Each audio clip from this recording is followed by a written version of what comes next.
है ना। ऐसा नहीं है कि आज मैं मार्केट में एंटर हुआ और कल मुझे कोई मल्टीबैगर स्टॉक मिल जाएगा। मल्टीबैगर स्टॉक ढूंढने में हो सकता है मुझे साल भर लग जाए या 2 साल लग जाए, पर मल्टीबैगर स्टॉक मल्टीपल टाइम्स देखे जाएगा आपको 5-10 साल में। लोगों को एक बहुत बड़ा नोशन है कि ये स्टॉक मार्केट एक गैम्बलिंग है, एक जुआ है ना। जैसे लॉटरी का टिकट खरीद रहे हैं कि आज खरीदा 2 दिन 3 दिन में रिजल्ट आ जाएगा और हमारा पैसा बहुत गुना हो जाएगा। सेम स्टॉक मार्केट को ट्रीट करते हैं। मार्केट में हम देखते हैं थोड़ी बहुत गिरावट आती है, कोई भी मार्केट क्रैश हो जाती है। जैसे कोविड आया, पेंडेमिक था, सडन आया, बहुत सारे लोगों ने उस टाइम पे एग्जिट किया है, बट आप देखिए उस क्रैश में मार्केट 8,000 के आसपास आ गया था। तो आप देखिए मार्केट ने 8,000 से अगर 26,000 का हाई दिया है तो क्रैश तो अपॉर्चुनिटी है ना।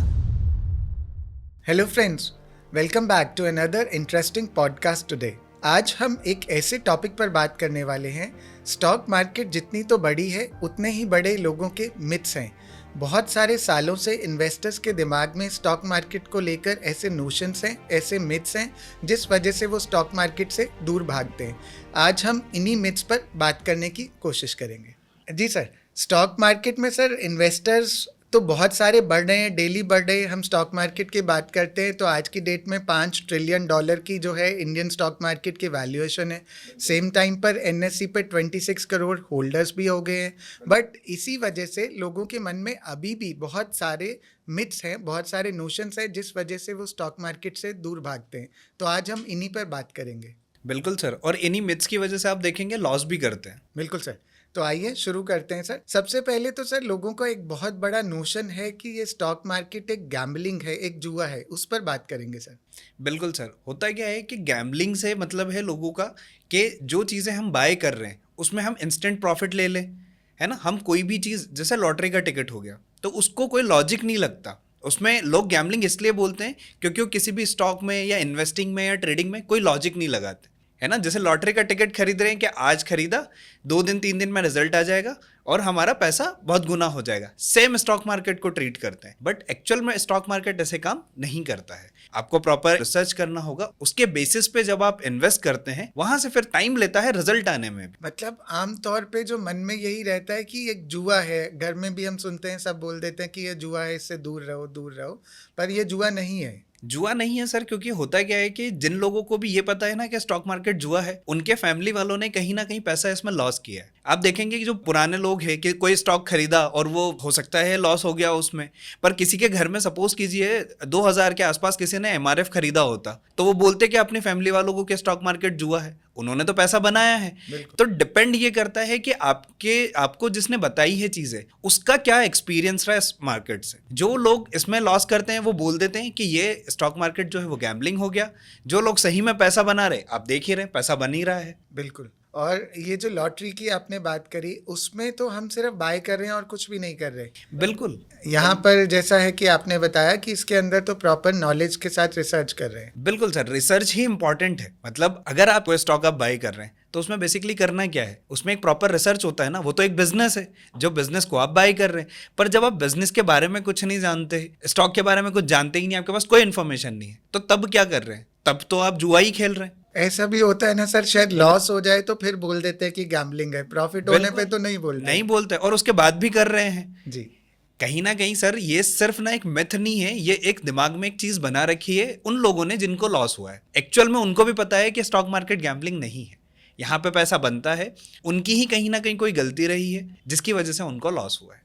बिल्कुल, इसको हम समझेंगे धीरे धीरे कि हमें कैसे वर्क करना है, लेकिन ये गैम्बलिंग बिल्कुल नहीं है। बिल्कुल नहीं सर। सर एक चीज़ और आती है ना, ज़्यादातर क्या होता है, हम सुनते हैं, कहते हैं स्टॉक मार्केट में तो सिर्फ पैसे वाले ही, only rich can trade, stock market तो उन्हीं के लिए बना है। उस बारे में लेमैन को कैसे देखना चाहिए? सर एक और मिथ है पेनी स्टॉक्स वाला। जब मार्केट में पेनी स्टॉक्स है, पेनी स्टॉक का मतलब रहता है कि बहुत छोटे छोटे, जैसे 5 रुपए, 10 रुपए, 50 रुपए का भी स्टॉक होता है, 30 रुपए का स्टॉक है। एक भी मिथ है कि पेनी स्टॉक्स भी बहुत अच्छे रहते हैं या बहुत अच्छा आउट परफॉर्म करते हैं, उस पर भी हम आगे डिस्कस करते हैं। पर अभी अगर आप देखो तो पेनी स्टॉक्स के बारे में बात करते हैं लोग, तो ये भी तो एक मिथ ही हो गया ना। फिर ये मिथ कैसे हो गया कि स्टॉक मार्केट रिच लोगों के लिए है? क्योंकि जब 30-30 रुपए का कोई स्टॉक मिल रहा है ना, छोटे से अमाउंट पे कोई स्टॉक अवेलेबल है, तो फिर हम कैसे कह सकते हैं कि स्टॉक मार्केट रिच लोगों के लिए? सोचने वाली बात, सोचने वाली बात। पर ऐसा भी बोलते हैं ना कि अच्छा, इसका मतलब बहुत पैसा नहीं चाहिए स्टॉक में। बहुत पैसा नहीं चाहिए सर, छोटे से स्टार्ट करना है। अगर आपको 500 रुपए, 1000 रुपए पर मंथ से भी स्टार्ट करना है तो SIP कीजिए। अगर कोई नॉलेज नहीं है तो म्यूचुअल फंड्स हो गए, SIP हो गया, ETFs बाय करिए। तो अगर कहीं दिमाग नहीं लगाना है तो इनमें भी कर सकते हैं। और कहाँ से स्टार्ट कर सकते हैं? 100 रुपये, 500 रुपये, 1000 रुपये, इतना कम इतना कम अमाउंट से। तो रिच लोगों के लिए तो बिल्कुल नहीं है। रिच बनने की जगह है, वेल्थ क्रिएशन करने की जगह है, जहाँ पे वेल्थ की ऑलरेडी ज़रूरत नहीं है, अगर आपको सही में वेल्थ क्रिएट करनी है। ये जो नोशन है कि ये पैसे वालों का है, ऐसा नहीं है कुछ ऐसा भी। नहीं है, बिल्कुल सर। मतलब इसमें जो है जिसके पास कम पैसे भी हैं वो एसआईपी कर सकता है, बिल्कुल, उसके लिए भी एसआईपी से avenues छोटे से हैं। अमाउंट से स्टार्ट कीजिए, एसआईपी से स्टार्ट करिए। और सर अक्सर क्या होता है, एक बहुत बड़ी बात है कि हम जिसे भी देखते हैं स्टॉक मार्केट से जुड़ता है तो वो जल्दी अमीर बनना चाहता है, क्विक रिच का जो क्विक एक रिच का ये फंडा। सबसे बड़ा मिथ है स्टॉक मार्केट को लेकर, तो इसके बारे में आप क्या कहेंगे? सर आपने सुना ही होगा कि सेबी का जो गाइडलाइंस आती है, या सेबी के वो अभी सेबी ने ब्रोकर्स के वो कर रखा है कि 90% लोग लॉस में है या 99% लोग लॉस में है। वो सिर्फ ऑप्शन का डेटा है, और ऑप्शन वही करते हैं जिनको बहुत जल्दी रिच बनना है। मैं ये नहीं बोल रहा हूँ कि सबकी वही साइकोलॉजी है, पर ज़्यादातर लोगों को तो वही लग रहा है कि वो ऑप्शंस ट्रेड कर रहे हैं कि हम बहुत जल्दी रिच बन जाएंगे। इसका मतलब ये नहीं है कि लोग ऑप्शंस में पैसा नहीं बना रहे हैं, पर आप किस माइंडसेट से एंटर हो रहे हैं। आपको तुरंत ही पैसा कमाना है। आज आपने कोई जैसे किसी स्टॉक का ऑप्शन बाई किया या इंडेक्स का बाई किया, तो आप तुरंत ही उसमें 5 या 10 हज़ार का रिटर्न चाहिए। आप सपोज करिए जो चीज़ आपको 5 हज़ार या 10 हज़ार रुपये में बाई हो रही है, और अगर वो आपको 1000 रुपये भी बना के दे रहा है ना, तो वहाँ पे आपका कितना परसेंट रिटर्न आ रहा है। लोग 5 हज़ार पे जब एक लॉट बाय करते हैं तो 500 रुपये पे बुक नहीं करते हैं, 10% रिटर्न पे भी बुक नहीं कर रहे हैं। अगर आप 10% करके भी बुक करेंगे तो आप देखिए कहाँ जाएगा वो अमाउंट, है ना। एफडी पूरे साल में जो 6% रिटर्न दे रहा है वो रिस्क फ्री रहता है। वहीं जब आप एक ऑप्शन बाय कर रहे, मतलब इसका मतलब ये नहीं है कि मैं बोल रहा हूँ कि ऑप्शन में आप 10% पे बुक कर लो, मैं बस आपको बता रहा हूँ चीज़ कि ये चीज़ें भी है साथ में। सर ऐसा क्यों होता है जब हम कुछ और करते हैं, कोई बिजनेस करते हैं, कोई लैंड लेते हैं और लेते हैं, फिर तो हम जो है ये नहीं सोचते कि फटाफट से ओवरनाइट रिटर्न आ जाए या ज़्यादा रिटर्न आ जाए। स्टॉक मार्केट में ऐसा क्यों सोचते हैं? बिल्कुल सर, क्योंकि यहाँ रिजल्ट जल्दी है ना। आपने कोई प्रॉपर्टी बाई करी तो आप प्रॉपर्टी एक माइंडसेट से बाई करते हो। यहाँ पे अगर आप स्टॉक्स भी किसी एक माइंडसेट से आपने बाई किए हैं, आपने कोई स्टॉक बाई किया, उसका बिजनेस देखा, आपको बहुत अच्छा लग रहा है, आपने बाई किया और आपने होल्ड किया लॉन्ग टर्म के लिए, तो आपका एक विजन हो गया ना। अब स्टॉक को लेके आपका एक माइंडसेट है। बेसिकली हम जो आज मिथ्स की बात कर रहे हैं वो मिथ्स क्यों है, वो दिक्कत माइंडसेट की है कि वो लोग क्या कर रहे हैं कि उनको तुरंत पैसा कमाना है। स्टॉक अगर 10 दिन नहीं चला, 15 दिन नहीं चला, महीने भर, 6 महीने नहीं चला, तो उनको लगेगा कि अब ये परफॉर्म नहीं करेगा। पर ऐसा नहीं होता ना। अगर बिजनेस अच्छा है तो स्टॉक परफॉर्म करेगा। 3 महीने का, 6 महीने का, 1 साल का जो पीरियड है उसको वो 1 महीने में कवर कर देगा, वो इतने रिटर्न देगा। मतलब स्टॉक मार्केट में हम जो है अपना जो विजन नहीं बना के एंटर करते हैं, हम बिल्कुल। सोचते हैं फटाफट हो जाए। देखो होता क्या है कि अलग अलग टाइप के लोग होते हैं। कुछ इन्वेस्ट करते हैं, कुछ ट्रेड करते हैं, और ट्रेडर में भी अलग अलग टाइप के लोग होते हैं। कुछ स्विंग ट्रेडिंग करते हैं, कुछ इंट्राडे ट्रेड करते हैं, कुछ स्कैल्पिंग ही कर रहे हैं। 2 मिनट, 5 मिनट, 10 मिनट में ट्रेड लिया, बुक किया और बाहर हो गए। तो पहले तो माइंडसेट क्लियर होगा ना, क्योंकि होता है कि आपने बहुत सारे लोगों को देखा होगा, स्टॉक बाय किया है इंट्राडे के लिए या स्विंग ट्रेडिंग के लिए, लॉस में आ गया तो उसको होल्ड कर लिया, इन्वेस्टर्स बन गए। तो ये भी तो माइंडसेट ही है आपका। ये माइंडसेट ही तो चेंज हो रहा है अल्टीमेटली, और क्या हो रहा है। जी बिल्कुल। तो ये चीज़ कर रहे हैं एक माइंडसेट के साथ। जब किसी चीज़ में एंटर होंगे, प्रॉपर्टी का जो आपने बताया, अब आप प्रॉपर्टी में देखिए, कोई भी 5 साल, 3 साल, 5 साल के माइंडसेट से ही एंटर होता है। अगर उसको सिर्फ एप्रिसिएशन के लिए भी एप्रिसिएशन के लिए बाई किया उसने, तो वो सिर्फ इतने टाइम के लिए तो मिनिमम वो देगा। तो जब स्टॉक की बात हम कर रहे हैं तो फिर हम क्यों उसमें 3 साल, 5 साल के लिए एंटर नहीं हो रहे। जी बिल्कुल सर। यही जैसे रियल एस्टेट प्रॉपर्टी की बात करते हैं, वो लेते समय तो हम ये सोचते हैं कि समय लगेगा, बट स्टॉक मार्केट में हम जो सोचते हैं क्विक रिच बनते हैं, तो ये भी एक बहुत बड़ा मिथ ही है। बिल्कुल सर। जैसे आप देखिए, अगर आप कोई प्रॉपर्टी में इन्वेस्ट भी कर रहे हैं तो आप उस प्रॉपर्टी में कहीं भी रैंडम इन्वेस्ट नहीं करेंगे। आप प्रॉपर्टी जब देख रहे हैं तो रोड से कितनी दूर है, वहाँ पे क्या हाईवे प्रोजेक्ट आने वाला है या आ चुका है ना, कोई मेट्रो प्रोजेक्ट तो नहीं है। तो ये सारी चीज़ें भी तो हम देखते हैं। तो अल्टीमेटली हम कर क्या रहे हैं, ये है रिसर्च। एक प्रॉपर्टी खरीदने से पहले भी बहुत सारा एक रिसर्च किया हुआ रहता है। उसके बाद हम मार्केट में क्या वैल्यू है उसकी, उसके आसपास ही खरीदते हैं ना। कोई चीज़ अगर 10,000 की है तो ऐसा तो नहीं कि हम उसको 20,000 में खरीद लेंगे। तो सारी चीज़ें स्टॉक्स को लेके भी हैं कि स्टॉक्स का भी ऊपर पूरा रिसर्च होता है, और हर कहीं बाई नहीं होते। स्टॉक्स भी प्रॉपर वैल्यू पे ही बाय होते हैं। तो प्रॉब्लम है माइंडसेट की, प्रॉपर नॉलेज की। अगर नॉलेज होगा तो ये मिथ्स भी हट जाएंगे, और स्टॉक मार्केट को वो बोलेंगे भी नहीं कि गैम्बलिंग है, ना वो ये सोचेंगे कि क्विक रिच होना है। फिर वो ध्यान देंगे वेल्थ क्रिएशन पे। सर एक बात और, मैंने बहुत लोगों से बात होती है कि स्टॉक मार्केट को लेकर, तो वो मुझे यही बोलते हैं कि हमारे पास तो समय नहीं है, कौन बैठेगा सारा दिन मार्केट ट्रैक करेगा, तो इसलिए हम तो इस मार्केट से दूर ही रहते हैं, हमारे पास तो टाइम ही नहीं है। तो क्या ऐसा है, स्टॉक मार्केट में काम करने के लिए आपको जो है ऑल डे मार्केट ट्रैक करना पड़ता है? सर फिर वही बात आ गई कि कर क्या रहे हैं आप। अगर इन्वेस्ट कर रहा है कोई तो उसको डेली मार्केट ट्रैक करने की ज़रूरत है क्या? डेली क्लोजिंग प्राइस देख लिया, और अगर आपने कोई पोर्टफोलियो बना लिया है, इन्वेस्ट कर दी हैं स्टॉक्स में, तो उसको होल्ड करिए। तो देखना आपको ये रहता है कि उस पर्टिकुलर स्टॉक या बिजनेस में कोई चेंजेस तो नहीं हो रहे। जब मतलब आपने कोई स्टॉक खरीदा, मतलब आपने एक बिजनेस बाय कर लिया, अब उस बिजनेस में कोई चेंजेस तो नहीं हो रहे। मतलब स्टॉक लेने का मतलब बिजनेस लेना है? बिजनेस लेना है आपने ये किसी थोड़ा समझाओ इसके बारे में। सर जैसे कि होता क्या है, आप आज के टाइम पे कोई भी स्टॉक बाय करते हैं, सपोज कीजिए आज आपने रिलायंस ही बाय किया, तो रिलायंस में बाय करने का मतलब ये है कि आपने रिलायंस के जो बिजनेस है उसमें आपने इन्वेस्ट किया है अपना पैसा। शेयर होल्डर जो है, आप एक शेयर होल्डर हो गए, आपने जो पैसा है, आपके पास एक ऑनरशिप हो गई कंपनी की, तो आप कंपनी के ओनर हो गए। आपके पास जैसे ही एक शेयर भी आया तो आप कंपनी के ओनर हो गए। अब आपको यहाँ पे बिजनेस देखना है ना कि रिलायंस आज से 10 साल बाद कहाँ स्टैंड करेगा, या आज से 5 साल बाद कहाँ स्टैंड करेगा। अगर उसका सपोज कीजिए अभी ऑयल बिजनेस में है, वो है रिटेल में, वो है ना, टेलीकॉम में वो है। अगर आप अभी जियो का बिजनेस देखें तो आप 5 साल बाद देखो जियो कहाँ जाएगा। तो आपने अल्टीमेटली किस में इन्वेस्ट किया? रिलायंस के बिजनेस में इन्वेस्ट किया ना। तो उस बिजनेस को आपको देखना है, बिजनेस में चेंजेस तो नहीं हो रहा है। अगर बिजनेस में चेंजेस हो रहे हैं तो वो हमारे लिए एक रेड अलर्ट है। बाकी स्टॉक में इन्वेस्ट करने के लिए हमें कोई दिन भर देखने की जरूरत नहीं है। ये हो गया इन्वेस्टर्स के लिए। पर अगर आप ट्रेडर हैं तो फिर आपको देखना पड़ेगा, पर ये भी नहीं है कि आपको दिन भर देखना है। आपने ट्रेड किया और आप मार्केट से प्रॉफिट लेके बाहर हो जाओ, फिर पूरा दिन मत देखो, आप बंद कर दो मार्केट। 1-2 घंटे बैठे, आप अपना टाइम पीरियड बना लो कि मैं 9 से 11 ही बैठूंगा, उसमें मुझे कोई ट्रेड मिला तो मैंने किया, नहीं तो छोड़ दिया। उसके बाद मार्केट कहीं भी जाए मुझे कोई मतलब नहीं होना चाहिए। पर डिपेंड करता है कि आपकी क्या साइकोलॉजी है या आप किस टाइप का माइंडसेट है आपका। मतलब सारा दिन मार्केट में ट्रैक करने की ज़रूरत नहीं है। अगर आप इसके साइड आप कुछ अपना काम करते हैं, कुछ जॉब करते हैं, कुछ बिजनेस करते हैं, तो वो भी कर सकते हैं स्टॉक बिल्कुल मार्केट के बिल्कुल, साथ। तो आप इन्वेस्ट कीजिए। और अगर आप उसमें भी कुछ नहीं कर सकते कि मुझे नॉलेज भी नहीं है ना मेरे पास समय है, तो स्टॉक मार्केट में इन्वेस्ट करने के लिए ज़रूरी थोड़ी स्टॉक से बाय करें। आप म्यूचुअल फंड्स में चले जाइए, फिर थीम बेस्ड बास्केट बाय करिए, या फिर ऐसे स्टॉक्स बाय करिए जो ब्लू चिप हैं, बड़ी बड़ी कंपनीज है, वैसे कंपनीज भी आप बाय करके रख सकते हैं। अब बास्केट थोड़ा सा क्या रहता बास्केट का मतलब है सर कि थीम बेस्ड बास्केट होते हैं, जैसे ग्रोथ हो गया, फ्यूचर हो गया।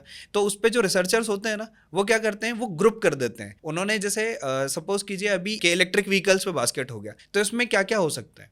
बैटरीज आ सकती हैं, कार सेलिंग कंपनीज आ सकती है, जैसे टाटा मोटर्स हो गई। अगर बैटरीज की बात करें तो एक्साइड हो गया, है ना। अब उसी की जगह अगर उसको पावर स्टेशन भी चाहिए तो पावर स्टेशन के लिए टाटा पावर हो गया, कंपोनेंट्स बनाती है वो कंपनीज हो गई।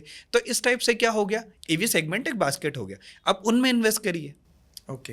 वहाँ पे रीबैलेंसिंग सारी चीज़ें होती है, तो आप बास्केट्स में इन्वेस्ट उसको करिए। मुझे ऐसे डेली बेस पे ट्रैक नहीं करना। बिल्कुल डेली बेस पे कोई ट्रैक करने की जरूरत नहीं होती। वहाँ क्या होता है कि वहाँ पे आपको ऑलरेडी जो रिसर्चर्स बैठे हुए हैं वो या तो उस स्टॉक में बने रहेंगे, तो उसमें आपका मंथली या क्वार्टरली जो भी अपडेट आता है वैसे आपको उसमें एग्जीक्यूट करना है।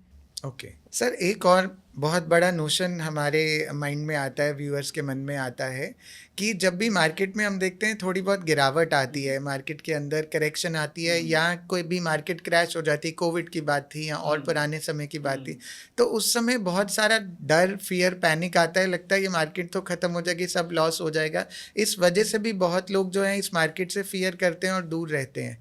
उनसे आप क्या कहेंगे? हाँ नहीं बिल्कुल सर, मार्केट में अगर कोई क्रैश आ रहा है तो मैं ये नहीं बोलूँगा कि बेचिए मत। अगर जब मार्केट से एग्जिट का समय है और आपको लग रहा है कि कोई इकोनॉमिक क्राइसिस आने वाला है, जैसे कोविड आया था, बहुत सडन था, पेंडेमिक था, सडन आया, तो बहुत सारे लोगों ने उस टाइम पे एग्जिट किया है, पोर्टफोलियोज एग्जिट किए हैं। बट आप देखिए उस क्रैश में मार्केट 8,000 के आसपास आ गया था। 8,000 से हमने 5 साल में हमने 26,000 का हाई देख लिया है। तो आप देखिए मार्केट ने 8,000 से अगर 26,000 का हाई दिया है तो क्रैश तो अपॉर्चुनिटी है ना, वहाँ से सब खत्म तो नहीं होता। क्रैश जब आता है तो वहाँ पे आप मल्टीपल लेयर्स में बाई कर सकते हैं कि मार्केट 20% 30% गिरा तो मैंने 20-25% डाल दिया, मुझे लग रहा है 10-15% और गिर गया वहाँ से मार्केट, तो मैंने 20-25% 30% और डाल दिया। जब मुझे लग रहा है कि अब मार्केट रिवर्स होने वाला है, रिवर्स हो सकता है, तो 25% और डाल दिया। तो क्रैश अपॉर्चुनिटी है, उसको एज अ अपॉर्चुनिटी देखिए, वहाँ से वो टाइम एग्जिट करने का नहीं, वो टाइम एंटर करने का है।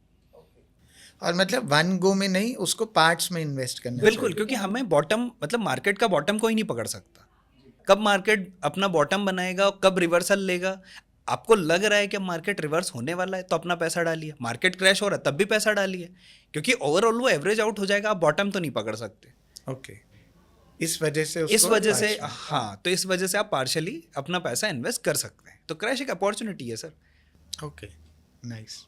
ये आपने एक बड़ी अच्छी बात बताई है कि जी सर। मार्केट में क्रैश जो है, जब भी मार्केट उसके बाद कम बैक करती है, तो Come इसलिए back इसको करती एक अपॉर्चुनिटी देखना चाहिए। बिल्कुल, और मार्केट जितना फॉल करती है ना, वहाँ से मल्टीपल टाइम्स रिटर्न ही देती है। जहाँ से आप देखिए 12,500-13,000 से मार्केट ने फॉल दिया था 8,000 का, और वहाँ से बाउंस बैक देखिए आप कितना गजब का हुआ। तो मार्केट वहाँ से रैली करता है, मार्केट में पैसा एंटर होता है वहाँ से, तो क्रैश अपॉर्चुनिटी है।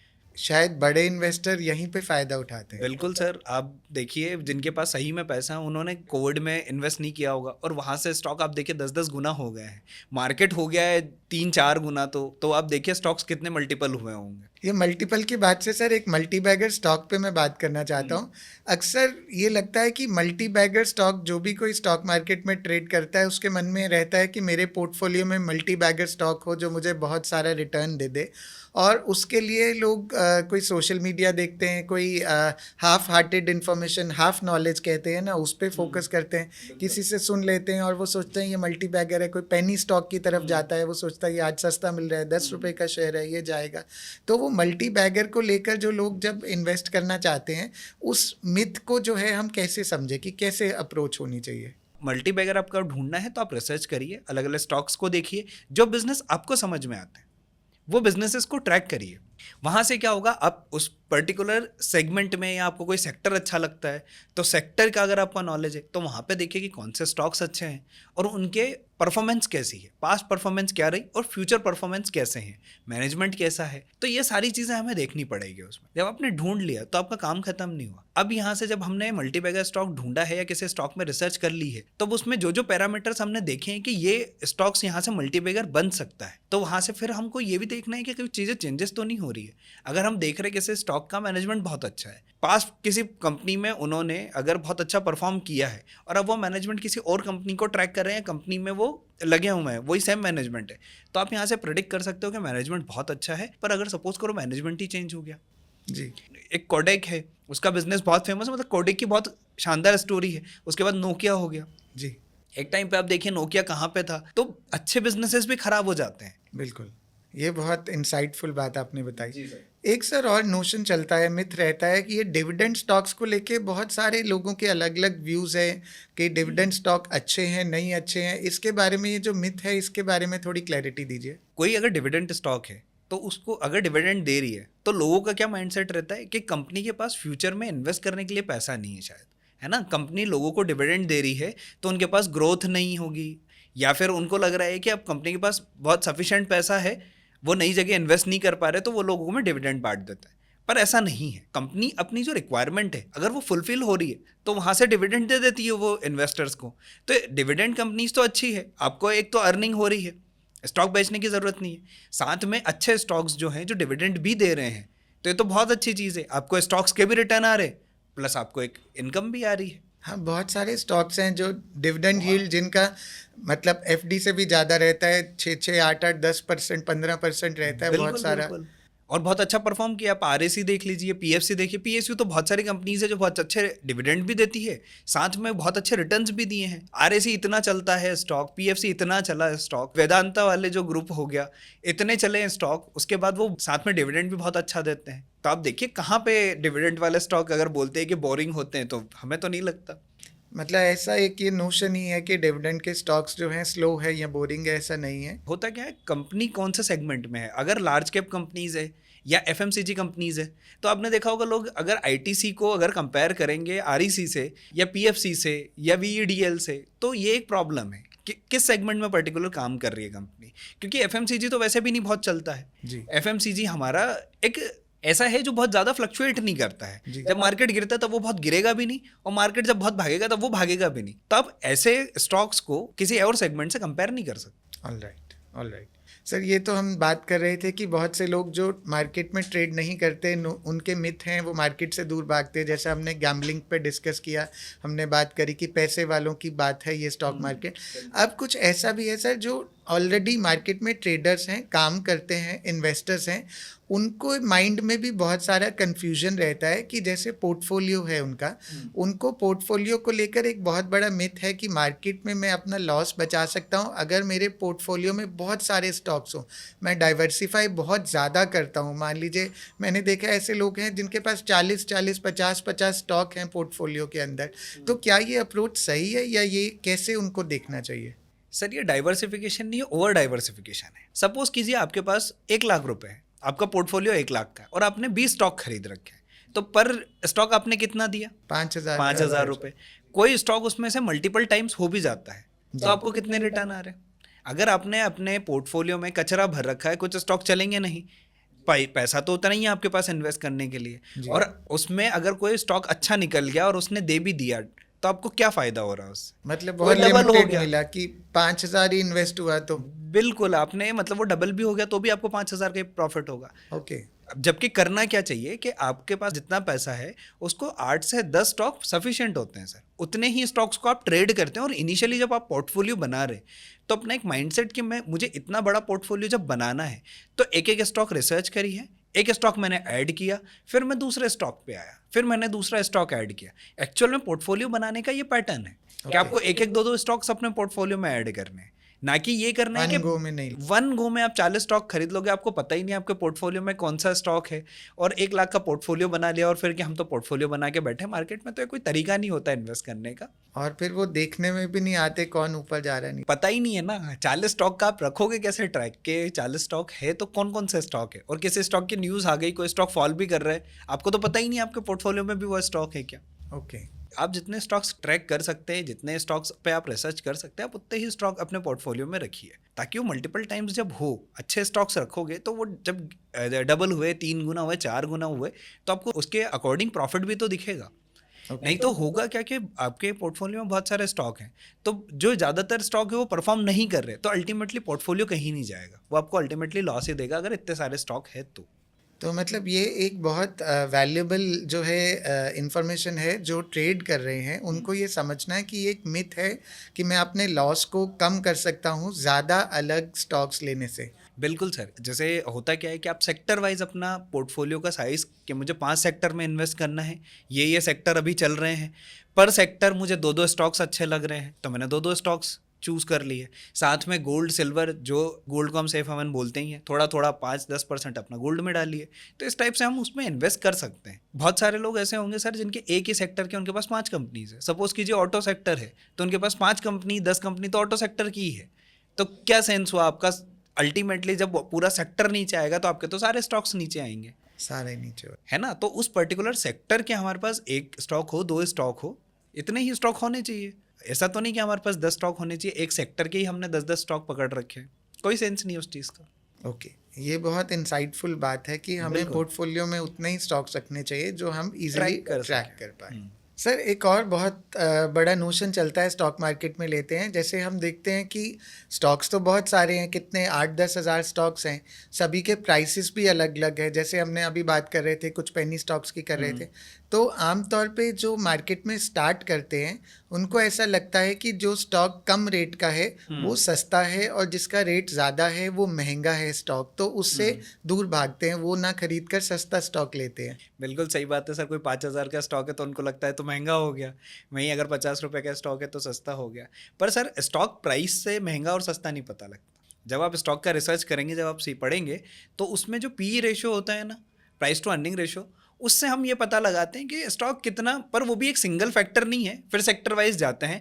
बट बेसिकली हम बात ये कर रहे हैं कि जो ये 5,000 वाला स्टॉक है वो हो सकता है सस्ता हो, और 50 रुपये वाला स्टॉक हो सकता है सस्ता हो। बिल्कुल, कंपनी वाइज, वैल्यूएशन वाइज, क्योंकि कंपनी में अभी पोटेंशियल है ना, वो 5 का 10,000 होने का भी पोटेंशियल रखता है।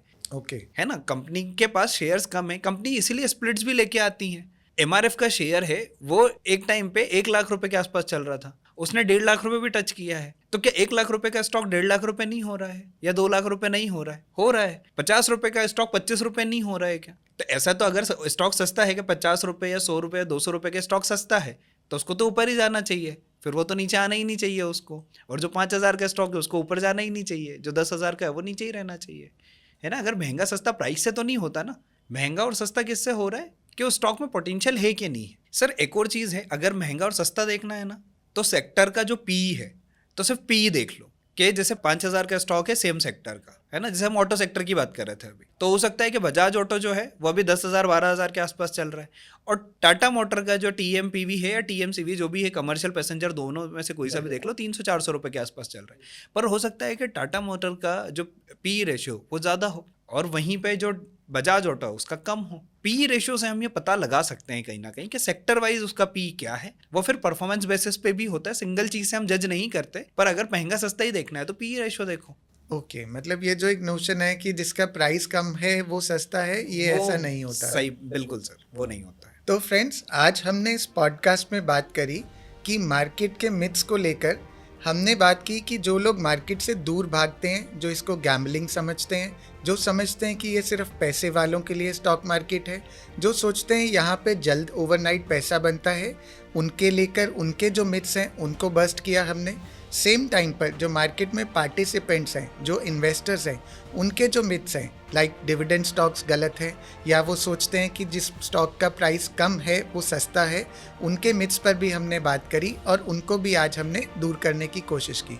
मुझे उम्मीद है इस पॉडकास्ट से आपके भी बहुत सारे मिथ्स दूर हुए होंगे और आपका ट्रेडिंग स्टाइल के अंदर चेंज आएगा, क्योंकि हमें अपने मिथ्स को दूर करना है मार्केट के अंदर और नॉलेज पे फोकस करना है, जिससे कि हम वेल्थ क्रिएट कर पाएँ। उम्मीद है आपको ये पॉडकास्ट अच्छा लगा। इसे लाइक करें और चैनल को सब्सक्राइब करें। Thank you.